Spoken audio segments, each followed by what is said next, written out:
Assalamualaikum warahmatullahi wabarakatuh. Perkenalkan, nama saya Muhammad Said Muhadzif Fajrin, NIM 165140444.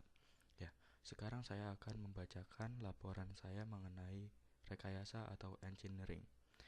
Menurut KBBI, engineering atau rekayasa adalah penerapan kaidah-kaidah ilmu dalam pelaksanaannya atau rencana jahat atau persekongkolan untuk merugikan dan sebagainya pihak lain.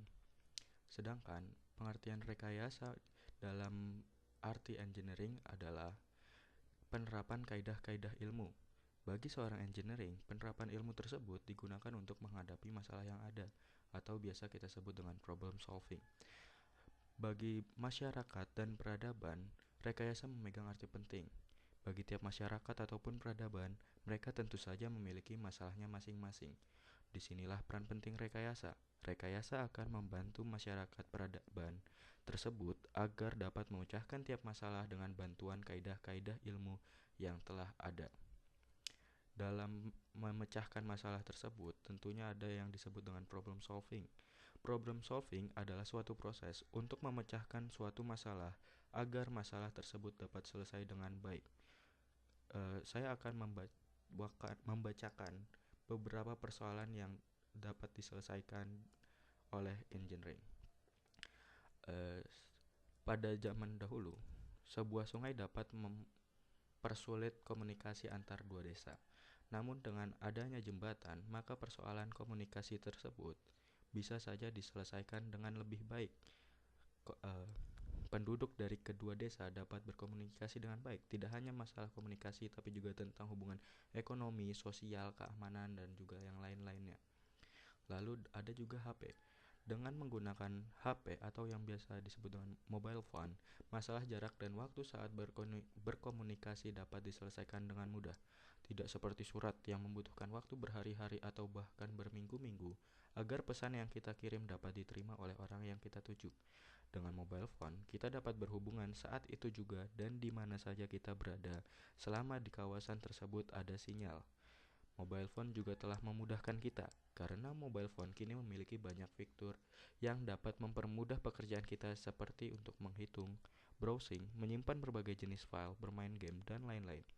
Selain itu, dengan ukurannya yang relatif kecil dan juga wireless, mobile phone amat praktis dibawa kemana saja.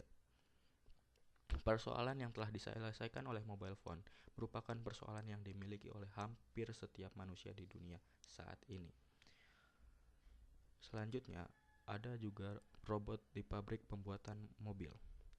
Dengan adanya robot di pabrik pembuat mobil, persoalan yang dimiliki pemilik pabrik pembuat mobil tersebut dapat diselesaikan. Karena dengan adanya robot tersebut, maka perusahaan dapat mengurangi biaya dan waktu produksi. Selain itu, robot tersebut juga telah mengurangi kesalahan yang diakibatkan oleh human error. Selain menyelesaikan persoalan dari pemilik pabrik tersebut, robot tersebut juga telah menyelesaikan persoalan dari para pekerjanya, karena robot tersebut telah mempermudah pekerjaan para pekerjanya dan juga membuat para pekerjanya lebih aman. Selanjutnya ada pesawat Airbus A380. Pesawat Airbus A380 merupakan pesawat komersial terbesar yang pernah dibuat hingga saat ini. Karena ukurannya yang amat besar, Airbus 380 dapat membawa penumpang lebih banyak dari pesawat manapun yang pernah ada. Hal ini tentu saja amat membantu masyarakat sekarang yang suka berpergian menggunakan pesawat. Selain itu, Airbus 380 juga membantu memecahkan masalah yang berkaitan dengan kepadatan dan sistem kontrol trafik udara yang semakin rumit akibat bertambahnya pesawat yang ada. Lalu ada sistem informasi penggajian di kantor dengan 1000 pegawai. Sebuah kantor yang memiliki 1000 pegawai tentunya akan susah apabila harus menghitung gaji dari tiap pegawainya secara manual. Tapi dengan adanya sistem penggajian, maka penghitungan gaji dari tiap pegawainya akan jadi lebih mudah. Hanya dengan memasukkan beberapa syarat, maka besarnya gaji dari salah satu pegawai telah diketahui. Hal ini tentu saja mempermudah pekerjaan dari pegawai yang bertugas menentukan besarnya gaji dari pegawai yang lain. Lalu, ada juga sistem iktp yang telah mempermudah banyak pihak. Pada penggunaan KTP konvensional, satu penduduk bisa saja memiliki lebih dari satu KTP. Hal ini amatlah menyulitkan pemerintah dan instansi-instansinya, Karena apabila satu penduduk memiliki lebih dari satu KTP, itu berarti ia memiliki lebih dari satu identitas di database nasional. Identitas ganda ini bisa saja digunakan untuk hal-hal yang buruk. Namun, dengan bergantinya KTP konvensional menjadi iKTP, satu penduduk hanya bisa memiliki satu identitas. Itu berarti tidak ada lagi penipuan identitas atau semacamnya. Kemudian ada sistem RoboHand.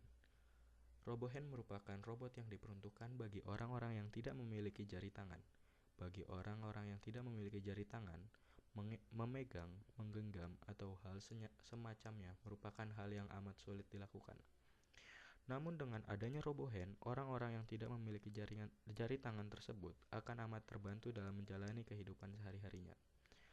Lalu yang terakhir ada persoalan yang dapat diselesaikan dengan menggunakan sistem Brain Computer Interface. Sistem Brain Computer Interface atau disebut dengan BCI merupakan teknologi pengendalian suatu perangkat yang hanya menggunakan pikiran. Sistem BCI dapat digunakan untuk sarana komunikasi bagi para penderita lumpuh total dan juga untuk rehabilitasi. Selanjutnya, bagi seorang engineering, bekerja dan berpikir haruslah dalam kerangka metode engineering. Dalam metode engineering itu tersebut ada 4 karakteristik, yaitu pengidentifikasian masalah, pengumpulan informasi, pencarian solusi, penuangan ide menjadi desain awal, pengevaluasian dan pemilihan solusi terbaik, penyiapan laporan, rencana kerja dan data teknis, dan yang terakhir adalah pengimplementasian desain. Apa arti desain? Menurut Dudi Wiyancoko, desain adalah segala hal yang berhubungan dengan pembuatan konsep, analisis data, project planning, drawing or rendering, cost calculation, prototyping, frame testing, dan juga test riding. Lalu ada hak kekayaan intelektual atau yang disebut haki. Haki adalah hak yang diberikan kepada orang-orang atas hasil dari buah pikiran mereka. Haki dapat dikategorikan menjadi 4 jenis utama, yaitu hak cipta atau copyright. Lalu ada paten atau yang disebut paten, merek dagang atau trademark, dan rahasia dagang atau trade secret. Menurut Ilham Habibi, seorang insinyur memiliki 2 peran secara nyata, yaitu peran insinyur untuk mengurangi pola konsumtif dan melakukan persiapan melalui kolaborasi dengan industri dalam negeri. Untuk menjalankan kedua peran ini, ada pola yang biasa dilakukan oleh para insinyur. Para insinyur biasanya akan menelusuri informasi terlebih dahulu. Ketika menelusuri informasi, sumber informasi yang biasa digunakan oleh insinyur cenderung sumber internal, di mana mereka lebih memilih untuk menggunakan file-file personal, pengetahuan, dan pengalaman personal daripada menggunakan materi yang ada di perpustakaan. Dengan ini dapat kita ketahui bahwa lingkup kerja seorang insinyur cukuplah luas, karena salah satu sumber informasi insinyur adalah pengalaman mereka. Dan seperti yang kita ketahui, bahwa pengalaman tiap orang bertambah setiap harinya. Menurut saya, seorang insinyur yang baik adalah seseorang yang dapat menyelesaikan masalah yang dihadapinya dengan cepat dan tepat sasaran. Selain itu, seorang insinyur yang baik haruslah memiliki rasa empati yang tinggi terhadap lingkungan untuk membantu masyarakat sekitar menghadapi masalah-masalah masyarakat tersebut. Di Indonesia dan juga di dunia, profesi insinyur merupakan salah satu profesi yang selalu dibutuhkan oleh masyarakat. Hal ini disebabkan oleh selalu timbulnya masalah baru di masyarakat yang menuntut adanya seorang insinyur untuk menyelesaikan masalah tersebut. Dengan bersekolah di ITB, saya ingin menjadi insinyur yang tidak hanya memiliki hard skill yang baik, tapi juga soft skill yang bagus. Selain itu, saya juga ingin menjadi insinyur yang kompetitif. Sekian dari saya. Wassalamualaikum warahmatullahi wabarakatuh.